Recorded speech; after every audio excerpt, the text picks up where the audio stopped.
بسم اللہ الرحمن الرحیم۔ قابل قدر محترم ناظرین، سامعین حضرات، آج ہم اس ویڈیو میں یہ بتلائیں گے، یہ ذکر کریں گے کہ تنگ دست کا جانور قربانی کے ایام سے پہلے غائب ہو گیا۔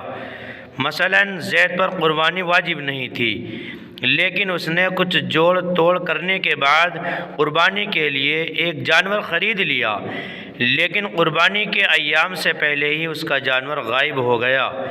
تو کیا زید پر دوسرا جانور لے کر قربانی کرنا ضروری ہے یا نہیں؟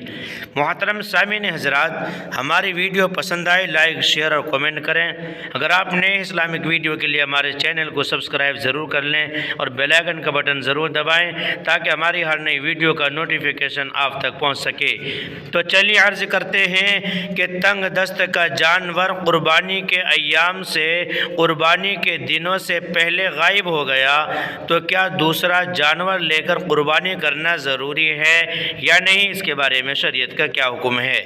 محترم سامعین حضرات، اس صورت میں زید پر دوسرا جانور خریدنا ضروری نہیں ہے۔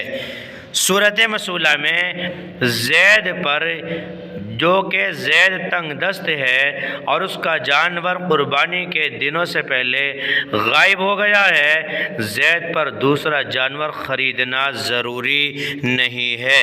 محترم سامعین حضرات، ہماری ویڈیو پسند آئے لائک شیئر اور کمنٹ کریں۔ اگر آپ نئے اسلامک ویڈیو کے لیے ہمارے چینل کو سبسکرائب ضرور کر لیں اور بیل آئیکن کا بٹن ضرور دبائیں تاکہ ہماری ہر نئی ویڈیو کا نوٹیفیکیشن آپ تک پہنچ سکے۔ فقط والسلام، واللہ اعلم بالصواب۔